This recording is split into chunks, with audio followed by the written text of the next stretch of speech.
मित्रांनो, आजच्या व्हिडिओचं नाव आहे रिलेशनशिपमध्ये पुढे जाण्यापूर्वी लक्षात घेण्याच्या गोष्टी. काय ते बघूया. प्रेम आणि नात्याविषयीचा अभ्यास करणाऱ्या तज्ज्ञांच्या मते प्रत्येकामध्ये काही मूलभूत लक्षणे दिसत असतात आणि त्यावरून पुढचे नाते दीर्घकाळ टिकण्याबाबत शक्यता वर्तवली जाऊ शकते. डेटिंग रिलेशनशिपमधून पुढे जाण्याच्या दृष्टीने शहाणपणाचा आणि लवकर निर्णय घेण्यासाठी काही लक्षणे दिसत असतात. बरोबर. यासाठी तुमच्या मनात जोडीदाराविषयी योग्य विकसित झालेली प्रतिमा असावी लागते. त्यात अतिशयोक्ती आणि अवास्तव अपेक्षातून चालत नाही. अशा स्थितीत तो तुमच्यावर प्रेम करतो की नाही याची काही लक्षणे आणि निकष आहेत. त्याविषयी आपण जाणून घेऊया. काय ते बघूया. तुम्ही आहात तसे तो स्वीकारतो. बघा काय, तुम्ही त्याच्या समवेत असताना सहजपणे राहू शकता. तुम्ही अशा आहात तशा स्वीकारण्याची तयारी असते. त्यासाठी तुम्ही कसे वागावे, कोणाशी बोलावे त्याचे नियम तो सांगत नाही. तुम्ही जशा आहात तशा स्वीकारण्याची त्याची तयारी असते. तुम्ही त्याच्या समोर तुमच्यातील त्रुटी कमतरता सहजपणे दाखवू शकता आणि त्यावरून तो तुमची पारख करणार नाही याचा तुम्हाला विश्वास असतो. दुसरा मुद्दा मित्रांनो, मुद्द्यावर तुमची सहमती असते. मोठ्या मुद्द्यावर तुमची सहमती आणि छोट्या मुद्द्यावरून लटकी भांडणे हे अगदी योग्य असते.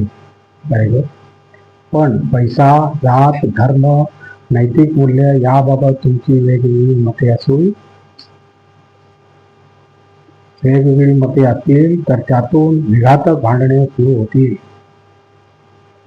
उदाहरणार्थ, तुम्ही शाकाहारी आहात आणि तुमचा जोडीदार मांसाहारी असेल तर स्वाभाविकपणे एकत्र राहणे अवघड जाते. दुसऱ्या शब्दात सांगायचे तर आवडी निवडी परस्पर विरोधी असतील तर दोघांचे पटणे, दोघांनी जुळवून घेणे यासाठी मोठी कसरत करावी लागते. कठीण आहे मित्रांनो आणि मैत्रिणी. पती पत्नीच्या नात्यावर कामक्रीडेतील परस्पर पूरकता मोठी परिणाम करणारी ठरत असते. काय ते बघूया.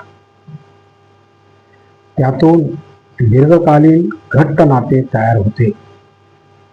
कामक्रीडेतील परस्पर पूरकता म्हणजे अशा जवळीकीच्या वेळी तुम्ही दोघेही आनंदी असणे.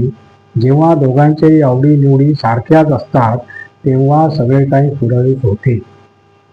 जर कामक्रीडेच्या वेळी दोघांपैकी एक जण अस्वस्थ असेल तर त्यातून आयुष्य कठीण होते. बरोबर. एकत्र सुट्टीला जाणे.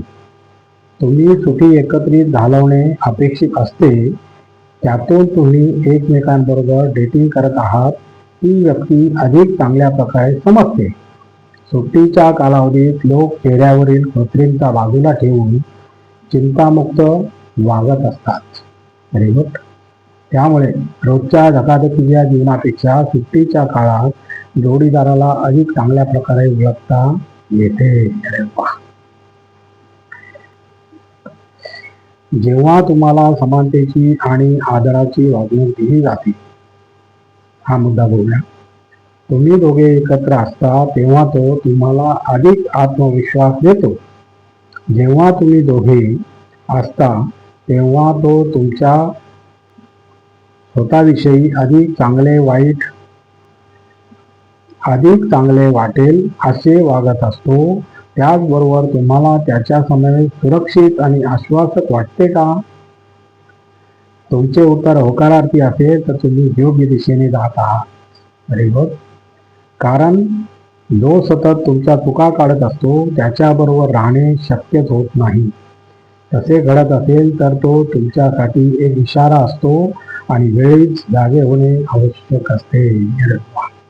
आणि अशा प्रकारे मित्रांनो आजचा आपला व्हिडिओ संपलेला आहे आणि तुम्हाला जर माझा व्हिडिओ आवडला तर लाईक करा, शेअर करा, सबस्क्राईब करा आणि कॉमेंट जरूर करा. नमस्कार. जय हिंद.